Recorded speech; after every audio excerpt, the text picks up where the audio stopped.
జూబ్లీహిల్స్ నియోజకవర్గంలోని రహమత్ నగర్లో జరిగిన అమ్మ మాట అంగన్వాడీ బాట కార్యక్రమంలో పర్యటించిన మంత్రి సీతక్క ప్రసిప్రాయం నుంచే చిన్నారులకు పచ్చదనంపై అవగాహన కల్పించడానికి ప్రజాప్రభుత్వం పనిచేస్తుంది. మై ప్లాంట్ మై ఫ్యూచర్ అనే సంకల్పంతో మొక్కలు నాటుదాం, చెట్లను కాపాడదాం, చెట్టు మానవ మనుగడకు తొలిమెట్టు. అందుకే అంగన్వాడీ కేంద్రాలలో అక్షర జ్ఞానంతో పాటు పర్యావరణ పరిరక్షణకు శ్రీకారం చుట్టాం. 2-3 రోజుల్లో జీవో ఇస్తామన్న సీతక్క అంగన్వాడీ సిబ్బందికి ఇచ్చిన మాట నిలబెట్టుకుంటామని అన్నారు.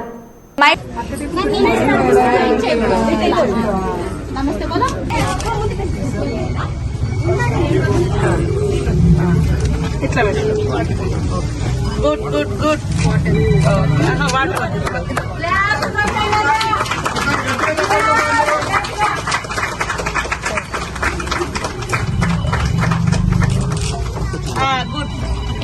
మంచిగా పెట్టు.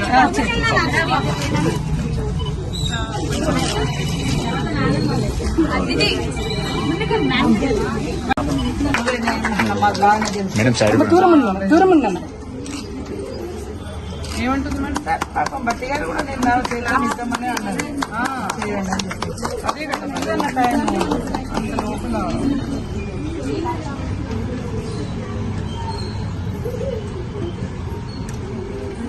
కూర్చోండి అమ్మా, మాట్లాడతారు.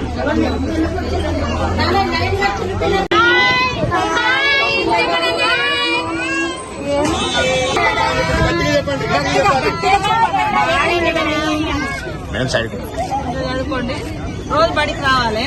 అంగన్వాడికి వస్తారా? రోజు అంగన్వాడికి రావాలి. థ్యాంక్ యూ మేడం అనండి గట్టిగా.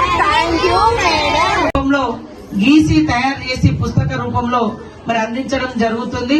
ఇది ఒక కొత్త మంచి ఒరవడిని కూడా మనం ఈ రోజు స్టార్ట్ చేయడం జరిగింది. ఇది 2వ రోజు. రాష్ట్ర వ్యాప్తంగా కూడా ప్రతి అంగన్వాడీ సెంటర్ ఒక దేవాలయం లాగా తయారు చేస్తున్నాం. ఒక గుడి లాగా, ఒక మంచి పిల్లలకు ఒక మ్యూజియం లాగా. ఇక్కడ రాగానే రకరకాల బొమ్మలు కనబడతాయి. అదే విధంగా ఫుడ్ కూడా మంచి క్వాలిటీ ఇవ్వాలని మరి ఎప్పటికప్పుడు మేము అధికారులను సూచిస్తా ఉన్నాము. కాబట్టి ఈ రోజు ప్రతి ఒక్క చిన్నారి కూడా ఇవాళ మీ భవిష్యత్తు మాదైతే, మా భవిష్యత్తు మీరైతే, మీ భవిష్యత్తు మరి చెట్లు ఉండాలి. కాబట్టి మై ప్లాంట్ మై ఫ్యూచర్ అనే రకంగా మై ప్లాంట్ మై ఫ్యూచర్ ప్రతి ఒక్కరూ చిన్న పిల్లలతోటి మీ ఇళ్ల ముందట ఖచ్చితంగా చెట్లు పెట్టిపియాలి. పిల్లలు మన భవిష్యత్తు. మరి వాళ్ళ భవిష్యత్తు బాగుండాలన్నా కూడా వాతావరణం బాగుండాలి. మరి వర్షాలు పడాలి, అదే విధంగా నీడ ఉండాలి. ఇక్కడ మనం సిటీలలో మొత్తం ఎటు చూసినా కాంక్రీట్ వాటే ఉంటది, పచ్చదనం ఉండదు. కాబట్టి మన హెల్త్ బాగుండాలన్నా కూడా చెట్ల పెంపకం మీద కూడా దృష్టి పెట్టాలి. కాబట్టి చిన్నారులకు నేర్పించాలి, ఇది నా చెట్టు, ఇది నా భవిష్యత్తు, ఇది నా మొక్క, ఇది నా భవిష్యత్తు అనే విధంగా మరి చెట్లను కూడా కాపాడుకునే దానికి పిల్లలతో పాటు చెట్లను కూడా ప్రతి చోట వెళ్ళడం అదొక పండగ వాతావరణం. తర్వాత అక్షరాభ్యాసం కూడా ఈ ప్రోగ్రామ్ లో ఉంది. ఇవన్నీ కూడా జరుగుతున్నాయి. కాబట్టి మరి ఎక్కడో మనకు లేనిది ఆశపడి ఖర్చులు పెట్టుకొని కార్పొరేట్ స్కూల్ అని, ప్రైవేట్ స్కూల్ అని, నర్సరీ నుంచే అక్కడ పంపించి మరి ఇబ్బంది పడే కంటే అంత అద్భుతంగా ఇక్కడ మన టీచర్లు కూడా బోధిస్తారు. గవర్నమెంట్ కూడా మంచి క్వాలిటీ ఫుడ్, క్వాలిటీ ఎడ్యుకేషన్, పిల్లలకు వ్యాయామము, మరి మైండ్ కూడా మెదడుకు మేత, వాళ్ళకి ఇదేంటిది అదేంటిది అన్ని కూడా అమ్మ ఇంట్లో ఎట్లా నేర్పిస్తుందో, అమ్మతో ఉండే టైం తక్కువ, టీచర్ తో ఉండే టైం ఎక్కువ ఇక్కడ అంగన్వాడీ టీచర్స్ తో.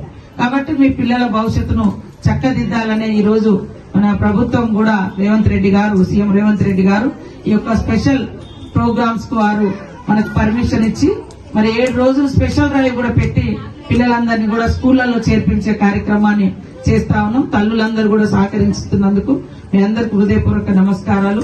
అదే విధంగా ఆయాలు, అంగన్వాడీ టీచర్స్ కూడా మన పిల్లల్ని ఎంత భద్రతంగా చూస్తామో మన దగ్గరకు వచ్చిన పిల్లల్ని కూడా అదే విధంగా చూసుకుంటేనే మన ఉద్యోగానికి, వృత్తికి ధర్మం, విలువ, ఒక మానవత్వం.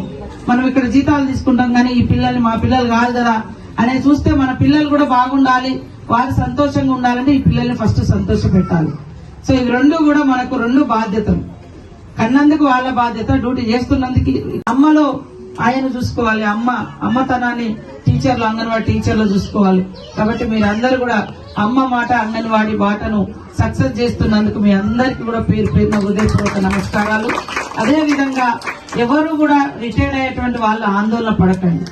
ఆల్రెడీ జీవో వస్తుంది. కొంతమంది కావాలని దాన్ని ఏదో ఇబ్బంది చేస్తున్నారు. గతంలో 50,000 ఇచ్చారు కావచ్చు, కానీ ఇప్పుడు మేము వచ్చిన జీవో కాదు, మేడం కరుణ గారు, నేను, కాంతి గారు, మరి సీఎం గారితో చెప్పి అట్లనే మన ఫైనాన్స్ లో కూడా ఈ 4-5 రోజులలో క్లియర్ అవుతుంది. 1,00,000 రూపాయల ఆయకు, టీచర్ అమ్మకు 2 లక్షలతోటి ఇస్తున్నాము. అది పక్కా జీవో వస్తుంది.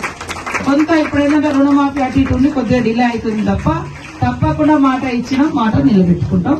మీరు అందరూ బాగా పనిచేయాలని మనస్ఫూర్తిగా కోరుకుంటాం.